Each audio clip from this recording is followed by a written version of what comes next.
Good morning, all of you. Today we'll try to revise some topics of Unit 4 which we have discussed so far.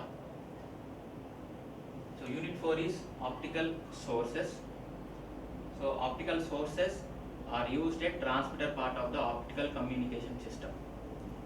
So, generally, two types of optical sources are preferred, or two types of light sources are preferred as optical sources in the transmitter of the optical communication system.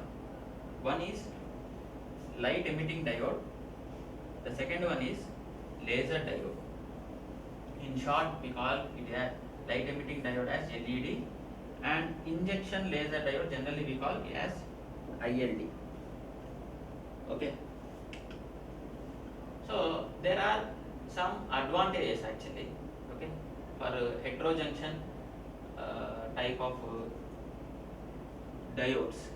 Okay, so there are two types of diodes. One is homojunction, another one is heterojunction.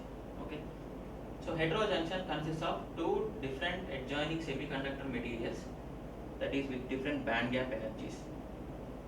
Some advantages are there with heterojunction LEDs or heterojunction laser diodes.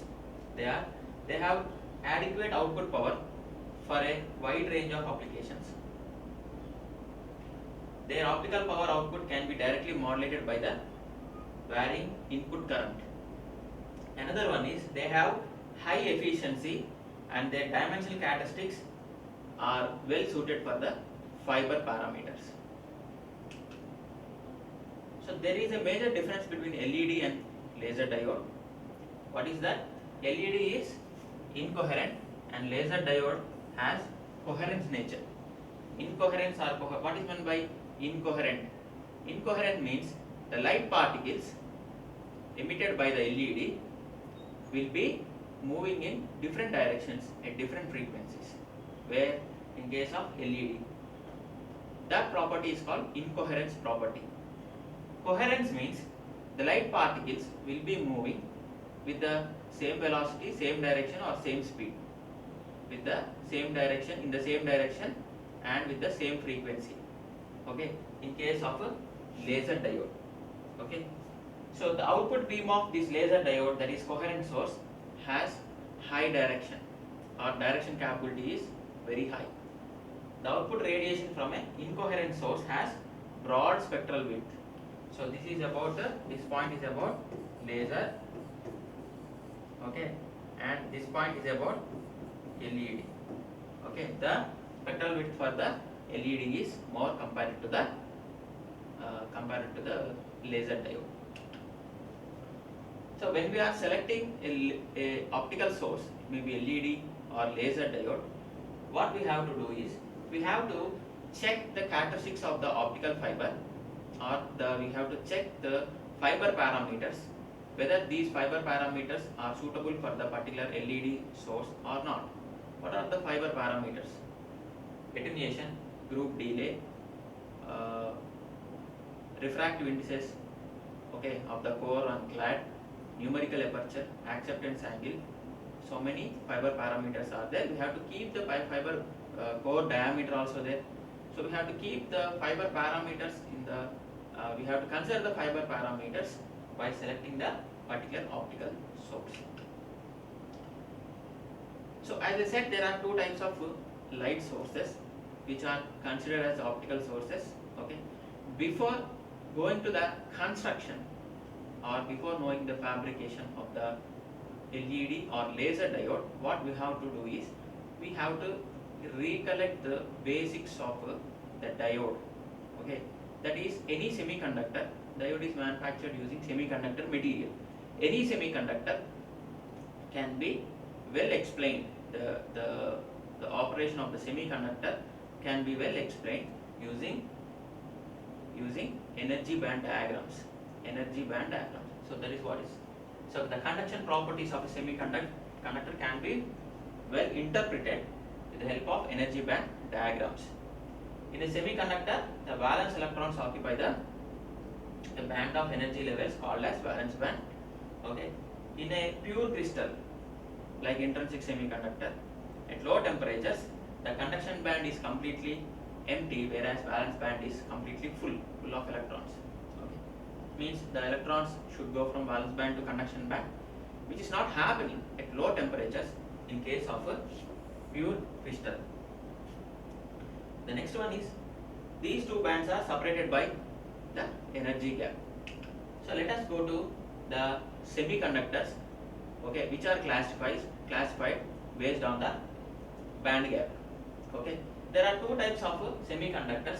One is direct band gap semiconductor, another one is indirect band gap semiconductor. Direct band gap semiconductor means based upon the shape of the conduction band and the valence band, they are based upon the momentum values of the bands. These are the classification has been done. In case of a direct band gap semiconductor, okay, the top of the valence band, you can see the top of the valence band is near to the top of the valence band is near to the bottom of the conduction band, or you can say these bands occur at the same momentum, same value of the momentum, like this. This is the conduction band bottom, this is the valence band top. Okay, they occur at same momentum values. It's called as direct band gap semiconductor. In case of indirect band gap semiconductor, what is happening means this is conduction band.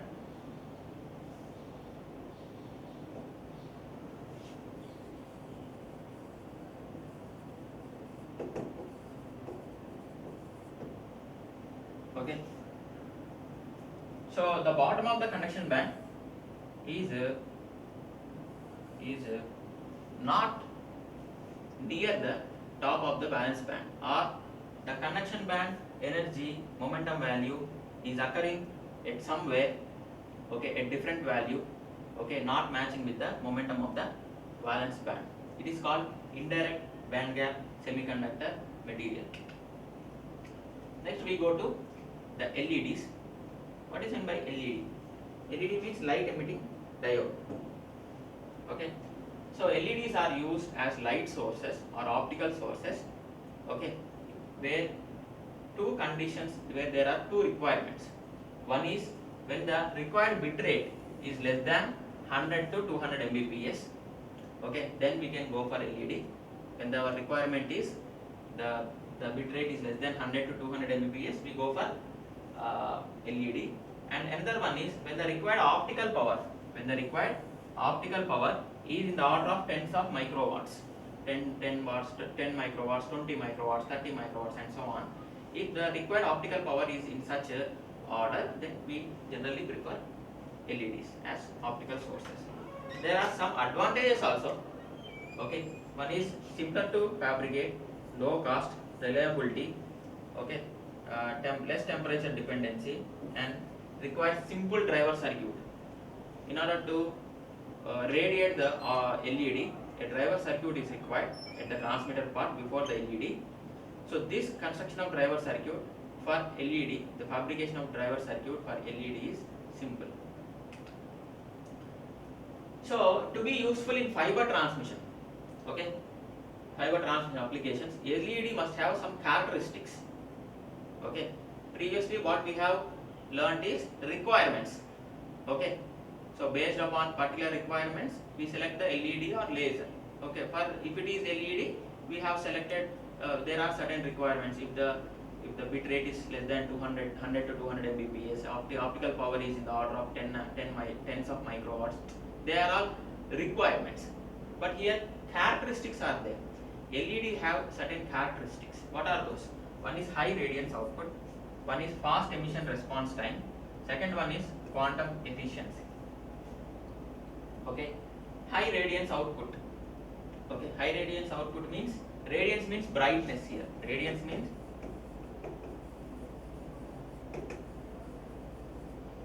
means brightness. Okay, so brightness means here more light should be coming. Okay, the LED, the light should glow effectively. The brightness should be very high. Number of photons released should be more. Okay.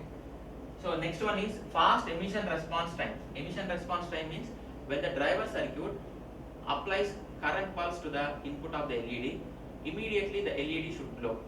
Okay, actually there will be a small amount of delay in the order of nanoseconds. Okay, that delay should be very less. So we call it as the emission response time. Okay, the time taken by the LED to glow after the application of the current pulse from the driver circuit. So that should be very less. So the delay should be very less. Response should be very high.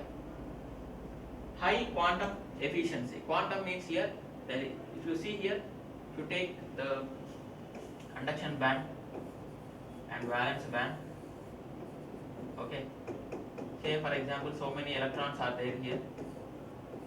When the electrons are falling from the conduction band to valence band, we call it as a electron hole pair recombination. Okay, during this photons are released. During this photons are released. Okay, if for example 10 electrons are falling to the valence band, that means 10 electron hole pair recombination is taking place.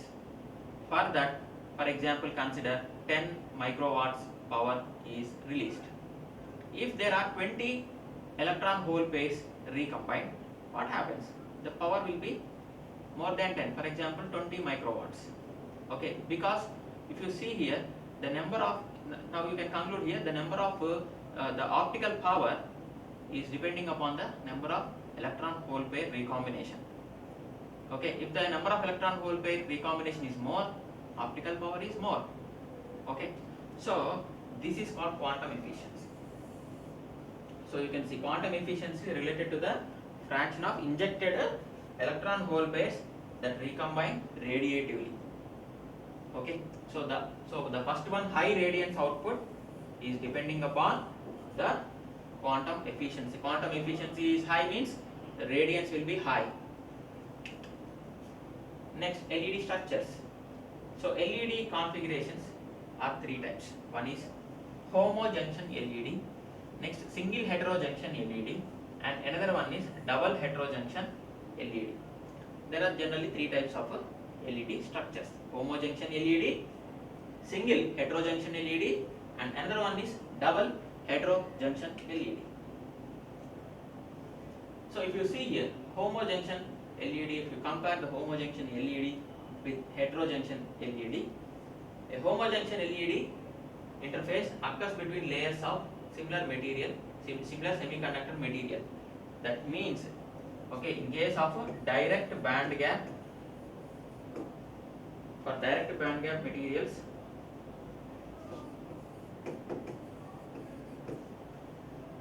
okay, generally homojunction LEDs are manufactured using direct band gap materials. In case of heterojunction LED, indirect band gap materials are used for fabricating the heterojunction LED. Okay, so this is what actually these materials have equal band gaps, these materials have unequal band gaps. Okay, you can see here there are some advantages of homojunction. Only one advantage, low terminal impedance is there.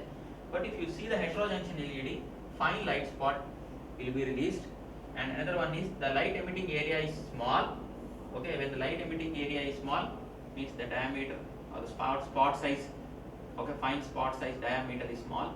So the generally it will be compatible to the very to the low diameter cores, because the diameter of the core is generally in the order of micrometer.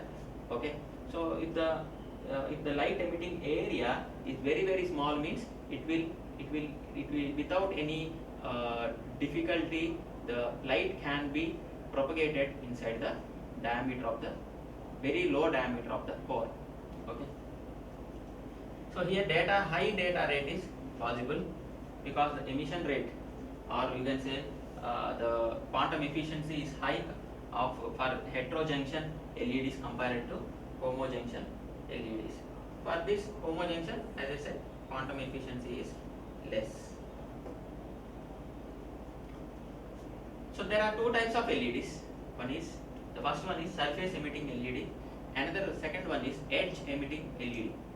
Surface emitting LED, if you see here, there is a structure here. So where one is N material followed by P material followed by N material, another N type substrate is also laid over that. Okay. So generally aluminium, gallium, arsenide, this is the generally indirect band gap materials used in manufacturing the surface emitting LED. Okay. So this is called double heterojunction LED. So under there is an SiO2 layer, and to protect the LED there is a heat sink. There is a golden heat sink. Okay. So the top of the here actually this area is called as active region.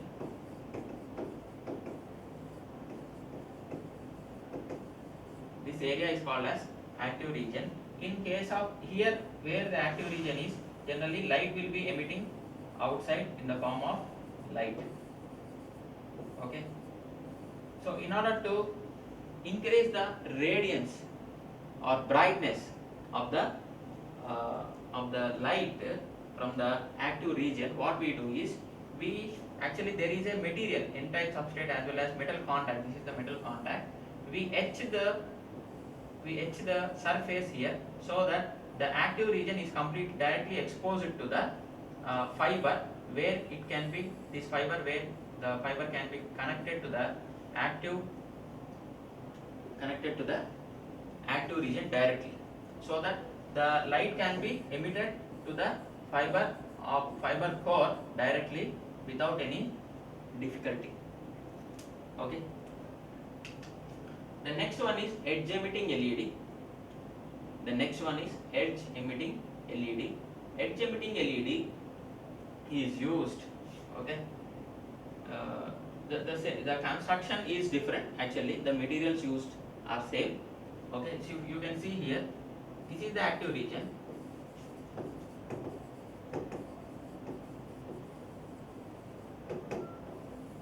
This is the active region. This is the metal contact. Over that there is a metal contact. Okay. Under that there is a SiO2 layer, and 4 materials, semiconductor materials are made up of aluminium, gallium, arsenide. Okay.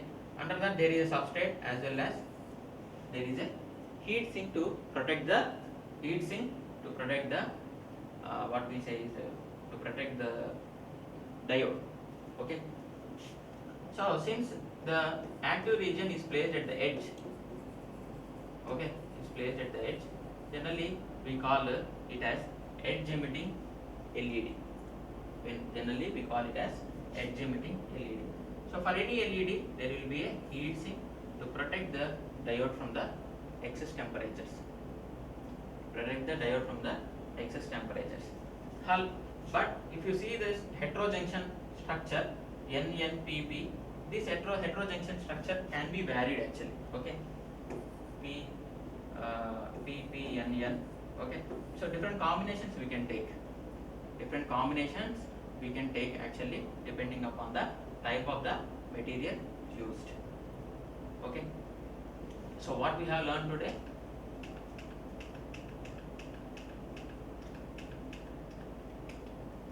We have learned about optical sources. 2 types of optical sources are there, LEDs and laser diodes. The difference between two LED and laser diode are, LEDs are incoherent, laser diodes are coherent in nature. Coherence means laser diodes are coherent means the photons will be traveling at the same speed and same direction and same frequency. That is called coherence nature. Generally laser diodes has coherence nature. In case of LEDs, the diodes the photons will be traveling at different frequencies and in different directions. Okay. Output beam of the coherent source is highly directional, whereas the spectral width of the incoherent optical source is more. While considering any LED or any optical source, LED or laser diode, we have to keep the fiber parameters in our mind. That is attenuation, group delay, numerical aperture, acceptance angle, core diameter, refractive indices, the coherent clad, etc. Okay. Before knowing about the LED structures, we need to know about the energy bands. Energy band, in order to explain any semiconductor diode, we need energy band theory. The conduction because the conduction properties are well explained with the help of energy band. So in case of pure crystal or intrinsic semiconductor, the valence band is completely empty, whereas conduction band is completely empty and valence band is completely full. There is no conduction. Okay. They based upon this band gap, that is the gap between the conduction band and the valence band. So semiconductors are classified into two types: direct and indirect band gap. So direct band gap means, what is meant by direct band gap? So you can see here there is the bottom of the conduction band is occurring at the top of the valence band, Okay. So or you can say they both are occurring, the valence band or the conduction band bottom and the valence band top are occurring at same momentum values. In case of indirect band gap, they are occurring at different momentum values. Coming to LEDs, so LEDs are used as light sources when the required bit rate is less than 100 to 200 Mbps, and second one is when the required optical power is in the order of tens of microwatts. Advantage of LED are simpler to fabricate. The driver circuit is simple, low cost, reliability, temperature dependence is also less. LED structures have certain characteristics. What are those? High radiance output. Second one is fast emission response time. Third one is high quantum efficiency. So radiance means brightness here. The brightness of the LED should be more. Fast emission response time means when you apply the current pulse to the LED, okay, the immediately the time taken by the LED to glow is called as response time. Okay, that response time should be very less, or you can say fast emission response time. The third one is quantum efficiency should be high. That is number of electron hole pair recombination occurring in the LED structure should be high. Then only the high radiance can be achieved. Okay. LED structures are three types: homojunction LED, single heterojunction LED, and another one is double heterojunction LED. There are some comparison for homojunction and single heterojunction LEDs. Homojunction LEDs are formed due to direct band gap materials. Heterojunction LEDs are formed due to indirect band gap semiconductor materials. Another major advantage is the quantum efficiency of heterojunction LED is very high. Very high means the radiance output is very high in case of heterojunction LED compared to homojunction LED. LEDs are two types. One is surface emitting LED, another one is edge emitting LED. In case of surface emitting LED, okay, we use double heterojunction structures NNPP made up of aluminum gallium arsenide. Okay, the upper surface over the active region is etched. Etched means removing removing some part or some portion of the structure is called etching. So that is etched, and the active region is exposed completely to the fiber core, so that the light emitted from the active region is propagating into the fiber core without any difficulty.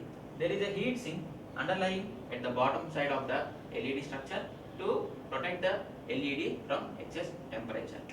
Similarly, there is another type of LED. It is edge emitting LED. The structure is same. The materials used are same, but the structure is different. So the edge is lying, since the active region is lying at the edge, you are calling it as edge emitting LED. The structures are same. Heterojunction structures, that is NNPP or PPNN.